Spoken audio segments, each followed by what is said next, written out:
Hi friends, how are you all? This is GURPAL Singh. I hope you would have already seen the part 1 video of the introduction about NET and JRF examination, in which I have told you about what is this exam about, what is NET, what is JRF, what are the benefits of these two, where you can go if you qualify NET only, and what you can do if you have qualified JRF.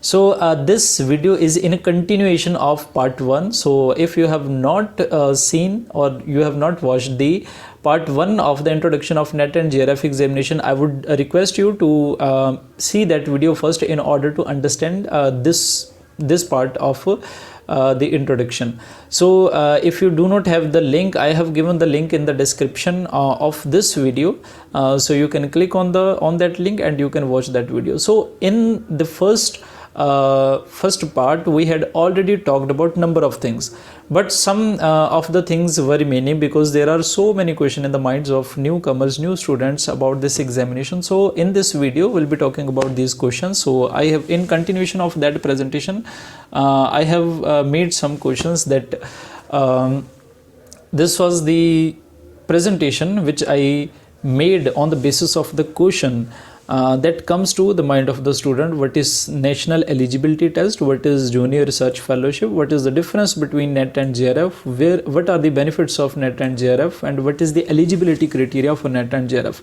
In part 1 of this video series, I have already talked about these 5 questions. So I would request to see that, and the link you can receive from the description of this video. And now I would continue to the 6th question. This is, in which subject you can opt for NET and JRF, which subject you can opt for NET and JRF. So this is the question which usually come to the minds of students. So friends, basically the subject in which you can appear in the NET and JRF examination is the same as the subject of your post graduation. If you have done your post graduation in political science, then you can opt for political science as a subject for NET and JRF exam. If you have done MCom or Master of Commerce, then you can opt for commerce subject as a NET JRF subject. And if you have done MBA, then you can appear for management. So basically your post graduation decides what subject you can go for NET and JRF examination, but there is a bar of post graduation subject only and nothing else. You can opt. And the National Testing Agency conduct this examination twice in a year, first in June, second in December. And previously this exam was being conducted by University Grant Commission, and they conduct the exam for more than 84 subjects. So what subject is for you, that depends upon the subject in which you have done your post graduation. So basically you would have simply understood that if you have done Master of Commerce, then you can opt for commerce subject as a NET and JRF examination. So this was the talking about the subject. The only subject you can opt is the subject of your post graduation. Now what is the syllabus for NET and JRF exam? Most important question which usually come to the mind of the student: what should I prepare for, what should I study for, what should I go for? They usually ask me that what should they study. Actually, there is a very much predefined syllabus, and this syllabus is given by University Grant Commission. I would give you in the description of this video the link so that you can easily download the syllabus of NET and JRF exam of your own subject. If you opt for commerce, if you opt for management, if you opt for political science, if you opt for labor laws or anything, then you can simply click on the link and you can download the syllabus of your respective subject, and you can see whatever the syllabus is there given by NT or University Grant Commission. So basically this is a very much a predefined syllabus. So you can download that syllabus from that website.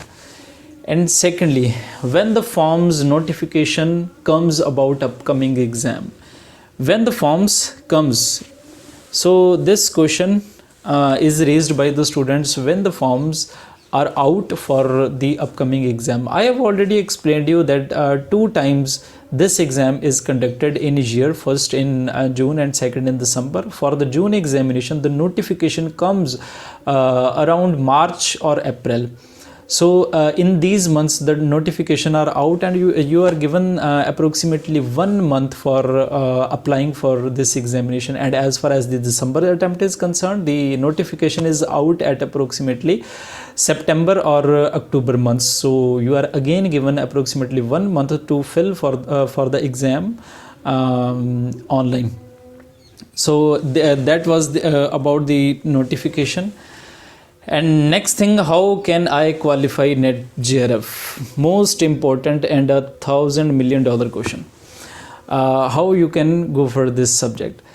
Basically, as I have told you that you can opt for your post-graduation subject, but there in the NET examination there are basically two papers. First is your subjective paper, and second is a general paper. General paper is for all the students appearing all over the India.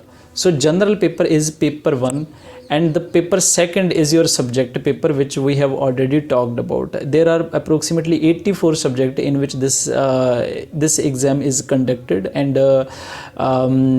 in which subject you will be appearing, that is decided on the basis of the subject of your post graduation. But there is also paper 1, and paper 1's syllabus is also given by the University Grant Commission. The link which I have provided in the description, you just have to click on that link and you can find the complete detailed syllabus of both the papers. So basically this exam is consisted of two papers. First paper is general paper, which is the syllabus of which is same for throughout India for all the candidates, irrespective of whatever the subject they have chosen for paper 2. But the paper 2 or the second paper is your subjective paper, which is decided by the subject of your post graduation. So there are basically two papers, and this marks is of 300 marks. In the paper 1 you get 50 questions, and you have to attempt these 50 questions, and each question contain 2 marks. So basically paper 1 is of 100 marks, and as far as the paper 2 is concerned, or your subjective paper is concerned, this is of 200 marks. 100 questions are given to you, and you are supposed to attempt these 100 questions, and each question contains 2 marks. So basically there are 150 questions all in the NET and JRF exam. In the first paper there are 50 questions, each question of 2 marks, then this is 100 marks paper. And in the paper 2 there are 100 questions, each question is of 2 marks, and all in all this paper is of 200 marks. So 200 plus 100 is 300 marks in total this exam is. And you, for qualification of NET and JRF, you have to cross the cutoff for different purposes. If you want to apply only for NET, then the cutoff for NET is different, and if you want to apply for JRF, then cutoff for JRF is different. And this is decided on the basis of a single paper. This is a single paper. Single paper in the sense that you have to appear in the exam. In this exam there are two different papers. First is general paper and second is your subjective paper. So this is the information regarding that, and how you can prepare for that examination. First of all, I would like to tell you, for general paper there are number of books in the markets available, but there are certain areas. First of all, the very first thing you need to do is to download the syllabus of both the papers. As far as the subjective paper is concerned, I am pretty sure that approximately 80 to 90% of the syllabus you have already covered during the study of your graduation and post graduation. So for paper 2 it is not going to be very much difficult for you to decide what you should study for this examination. But as far as the paper 1 is concerned, you should download the syllabus of that exam, and you should analyze. There are 10 different areas for which the questions are asked, like teaching aptitude, like comprehension, like passage, like data interpretation, mathematics, mathematical reasoning, higher education and polity. In this way, in the paper 1 the syllabus is differentiated. So from all these sections question are asked, so you should analyze that in which area you have the good holding, whether you have the good holding in a teaching aptitude, whether you have good holding in a research, data interpretation, mathematical reasoning, or all these things. Then you should study accordingly. Basically, there are so many books available in the market, but I do not recommend you, but I would only recommend that on the basis of these section you should try to find the different sources from which these specific topics can be covered. And one best and 100 million tip is you should go for previous paper explanation. Simple as that I'm saying. Like there are books available in the market who are sold for the purpose of explaining the previous paper from 2004 to 2017 or 18. You should have these books and you should go for the explanation, and it will completely fill you with much knowledge so that you can easily attempt this examination. And moreover, for paper 1 and paper 2, this was the gross discussion, and in which you in this way you can qualify this examination. So in the coming days or the coming session, we are deciding for explaining all the previous papers of a paper 1 and paper 2 commerce and management.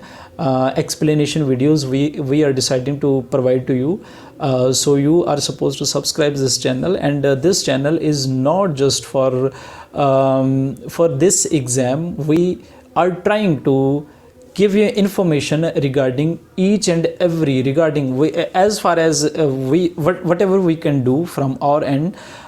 We are trying to make so many videos so that your paper 1 queries can be satisfied, your explanation queries can be satisfied. Like if you do not get any information regarding any question of the previous year papers or anything, then we are trying our best to satisfy your queries. And you every day I'm getting so many queries, so that's why I have taken this initiative. So I would just request you to subscribe this channel, and for more info